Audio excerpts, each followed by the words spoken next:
First MUN में तो ये था कि हमें इतना एक्सपीरियंस था नहीं एमयूएन के बारे में, हमें रूल्स एंड रेगुलेशंस के बारे में, स्पीचेस कैसे प्रेजेंट करते हैं उनके सामने.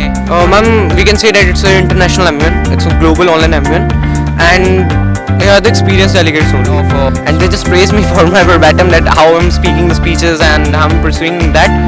So MUN is not just about speeches, not just about the debates, it's about how you think as a delegate.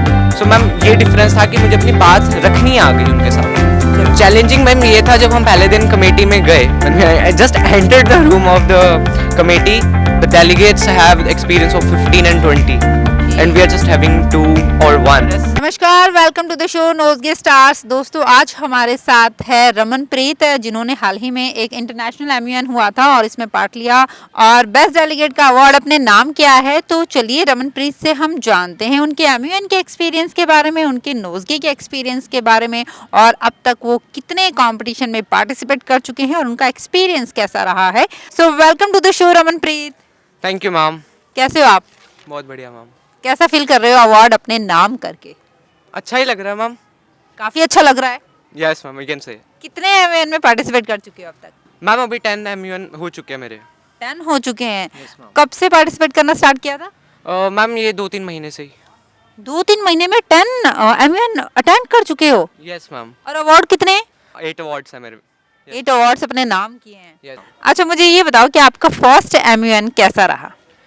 Ma'am first MUN में तो ये था कि हमें इतना एक्सपीरियंस था नहीं एमयूएन के बारे में, हमें रूल्स एंड रेगुलेशंस के बारे में, स्पीचेस कैसे प्रेजेंट करते हैं उनके सामने, बाकी जो वर्बैटम होता है रूल्स उसके बारे में कुछ नहीं पता था.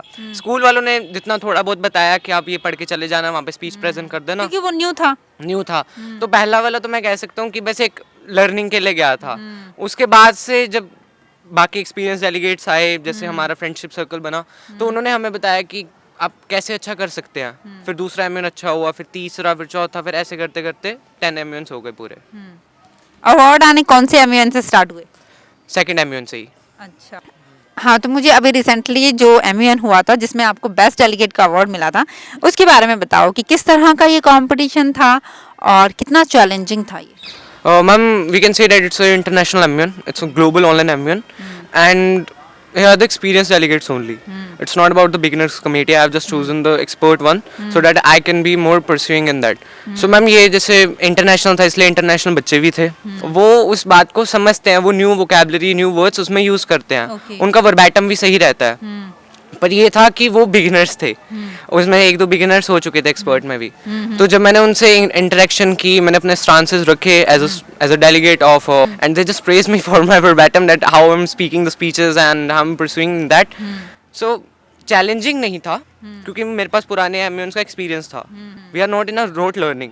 हमें रटा मार के वहाँ पे स्पीच नहीं दी या फिर हमने एआई से जनरेट नहीं की. वो रट्टा मार के हो भी नहीं सकता. नहीं हो सकता. बच्चे मैम क्या करते हैं, they just use the AI chatbots for making the speeches. तो आप क्या करते हो? मैम एक्चुअली देखो, अगर हम पहले और तीसरे एमयूएन तक की बात करें, 1st to 3 I have used AI. This is for sure because I don't know how to make a speeches. क्योंकि न्यू करने के लिए कुछ तो शुरुआत कहीं से तो करनी पड़ेगी. यस मैम, शुरुआत करनी पड़ती है. फिर मैम उसके बाद मुझे एक डेलीगेट आया मेरे पास, तो उसने बोला कि देख भाई, अगर तेरे को अच्छे से करना है ना तो एआई को छोड़ दे. मैंने कहा वो तो मुझे पता है कि एआई से अगर मैं कर रहा हूँ तो मुझे समझ ही नहीं आ रहा.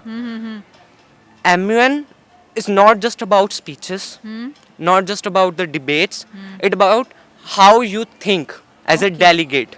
आप अपनी कंट्री को कैसे प्रेजेंट करते हो, वो वहाँ पे मैटर करता है. आपका जो कंटेंट है, आप जो वोकैबुलरी, जो इंग्लिश, जितना भी आपने अपने माइंड में जो स्टोर किया हुआ है ना, उसको आप कैसे प्रेजेंट करते हो, that is known as United Nations. अपनी कंट्री का स्टांस बताना होता है. Is it in a favour, is it in against. अगर आपके ऊपर क्वेश्चन उठता है तो आप उसका आंसर क्या देते हो, उसको कहते हैं एमयूएन. तो आपकी नज़र में एक एमयूएन कैंडिडेट बनने के लिए क्या क्वालिटीज़ होनी चाहिए?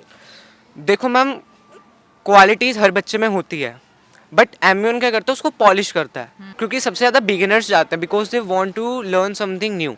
तो वो जाते हैं जब एमयूएन में, तो जिनके उनके पास नॉलेज होगी, यूट्यूब से होगी, जिन्होंने टीचर से ले ली या बाकी जगह से ले ली, they just make a article.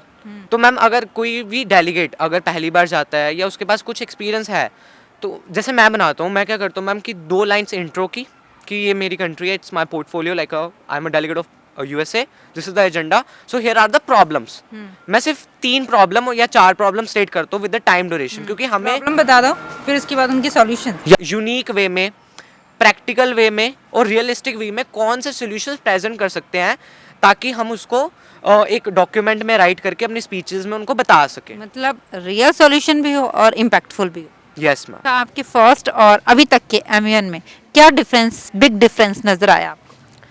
पहले तो मैम जैसे मैं पहले प्रेजेंट करता था और जो मैं प्रेजेंट करता हूँ उसमें तो बहुत फ़र्क आ गया. दूसरा मेरे स्पीकिंग स्टाइल में चेंज आ गया. कैन वी से कॉन्फिडेंस भी मेरा अच्छा हो गया उसमें. जो हम इंटरेक्शन करते हैं, जैसे पहले हम उनमें इतनी इंटरेक्शन नहीं हो पाई क्योंकि हमें ये लगता था कि हमें नहीं आता, उनको आता है. मुझे ये लगता था कि मुझे नहीं आ रहा, उनको आ रहा है, so they will going to win and I am nothing. But after the 8th और 9th एमयूएन मेरे अंदर पूरा कॉन्फिडेंस था कि अब मैं जब बोल के आ रहा हूँ तो उनको समझ आ रही है. जैसे मैंने बोला, it's not about speech, it's about your stance. आप कैसे उसकी बात को अपनी रखते हो उनके सामने. सो मैम ये डिफरेंस था कि मुझे अपनी बात रखनी आ गई उनके सामने. चलो, अभी तक का कोई ऐसा चैलेंजिंग एमयूएन रहा है जो अभी तक आपको याद हो कि हाँ ये मेरे लिए सबसे चैलेंजिंग रहा है? मैम जब हमारा स्कूल हमें ऑफलाइन एमयूएन में लेके गया था, it's like my 3rd MUN, जब हमें मॉन्टफोर्ट स्कूल लेके गए थे. चैलेंजिंग मैम ये था जब हम पहले दिन कमेटी में गए, when I just entered the room of the committee, we are just shocked to see that the delegates have experience of 15 and 20, Okay. and we are just having 2 or 1. So it's like shocking for us that हमने तो जीतना ही नहीं है. उसके बाद जब हम जैसे ही वहाँ पे गए अंदर, हमें हो गया कि हम नहीं जीतने वाले. कॉन्फिडेंस डाउन हो गया. पूरा कॉन्फिडेंस डाउन हो गया था. तो हम बिल्कुल सहमे सहमे बैठे हुए थे कि यार जो हमें बोला जा रहा है ना हम वही करेंगे. हम वहाँ पे गए, बैठे, हमने 2-3 से बात की, कमेटी स्टार्ट हुई हमारी. चैलेंजिंग ये था कि हमारी ही पहली बारी आ गई बोलने की. हमें था कि हम बाकियों की सुन लेंगे. जैसे हाँ, डेलीगेट ऑफ इंडिया था, डेलीगेट ऑफ फ्रांस था, वो एक्सपीरियंस डेलीगेट थे. हमने कहा उनका सुनेंगे, थोड़ा सा चेंजेस कर लेंगे अपने स्पीच में. बट हमने अपने हाथ रेस कर दिए कि हम पहले बोलेंगे. उसके बाद I just presented and they are like shock. वो कहते हैं इसके पास तो 20-25 एमयूएन्स का होगा. बट मैंने उनको बाद में बताया कि मैंने अभी 2 ही किए हैं. कहते हमने बहुत अच्छी स्पीच दी. फिर उसके बाद हमारा पहला दिन तो थोड़ा सा अच्छे से नहीं निकला. That's a challenging day for my life, we can say that. मतलब दूसरे दिन जब हम गए ना मैम, तो ईबी ने मेरे से बात करनी शुरू की. उससे हमारा कॉन्फिडेंस हाइप पे चला गया कि हम बोल सकते हैं. फिर उसके बाद वी गॉट ऑनरेबल मेंशन. आपको क्या लगता है कि मतलब इस तरह के जो एमयूएन कंपटीशन होते हैं, इसमें जो सामने वाले डेलीगेट होते हैं या ईबी होते हैं या दूसरे मेंबर्स होते हैं, क्या आप लोगों को सपोर्ट करते हैं जो आपसे ज़्यादा एक्सपीरियंस्ड होते हैं? इसमें भी पर्सपेक्टिव्स होते हैं कुछ के. एक तो ऐसे डेलीगेट होते हैं जो एक्सपीरियंस होके अपना एक्सपीरियंस शेयर करते हैं, और कुछ ऐसे होते हैं कि जो कि बस ये करते हैं कि हमारा ही प्राइज है. बहुत कुछ सीखने को मिला आपको इस तरह के एमयूएन में पार्टिसिपेट करके. बट ये कह सकते हैं कि हमें ये चीज़ आ गई कि जियो पॉलिटिक्स चलती कैसे है, how politicians speak, what they speak and how they speak, और वो कंट्री का स्टांस लेके कैसे चलते हैं. अदरवाइज अभी हमारा एक वो वहम है वो क्लियर हुआ है कि जो हमारे मिनिस्टर्स है वो कुछ भी यूं ही जाके नहीं बोलते. उसके लिए वो बहुत प्रिपरेशन करते हैं, बहुत रिसर्च करते हैं. अच्छा, आपने नोज के स्कूल में एडमिशन कब लिया? 7th में एडमिशन लिया था मैम. पहले के स्कूल में और अब के स्कूल में क्या चेंजेस नजर आए आपको, big changes? Big change ma'am ये था कि यहाँ पे जो एनवायरनमेंट है, जो हमसे टीचर से इंटरेक्शन करते हैं, first of all that thing हम कि इंग्लिश बोलते हैं, तो वो है. को करिकुलम एक्टिविटीज़ है. तो दोनों स्कूलों में सिर्फ यही चेंजेस था कि नोज़गे में मुझे इंग्लिश एनवायरनमेंट मिल गया, टीचर्स अच्छे मिल गए, स्पोर्टिंग टीचर भी कह सकते हैं कि उन्होंने मुझे एक एकेडमिक से उठकर को करिकुलम एक्टिविटीज़ में भी हेल्प की. अब जैसे एमयूएन ही ले लेते हैं मैम, एकेडमिक्स में जो हेल्प कर रहे हैं हमारे असिस्टेंट मैम वो तो कर ही रहे हैं. बाद में जब हम एमयूएन्स में जाते हैं तो वहाँ पे भी असिस्टेंट. काफ़ी चेंजेस हैं. कॉन्फिडेंस बिल्ड होता है. Yes ma'am. है ना, किसी भी कंपटीशन में पार्ट लो, कॉन्फिडेंस रहता है तो आप इस तरह के प्राइजेस ले ही आते हो. Yes ma'am. रमनप्रीत, अब फाइनली मैं आपसे ये जानना चाहूँगी कि आपका फ्यूचर गोल क्या है? आपने क्या कुछ डिसाइड कर रखा है कि आपको इन फ्यूचर ये सब्जेक्ट लेने हैं और ये बनना है? मैम अभी तो जैसे मैं अपनी स्टडीज़ पे ही फोकस कर रहा हूँ, बट हम कह सकते हैं कि जो मेरे माइंड में चल रहा है अभी, I have 3 goals, I can state right now.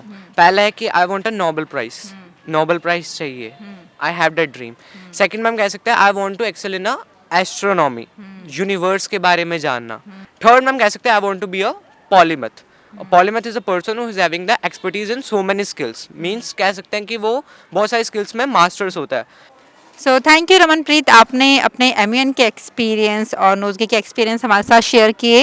हमारी वेल विशेस हमेशा आपके साथ है कि आप इसी तरह से एमयूएन में पार्टिसिपेट करते रहें और आपका जो फ्यूचर गोल है वो आपको मिले। Thank you so much. Thank you ma'am.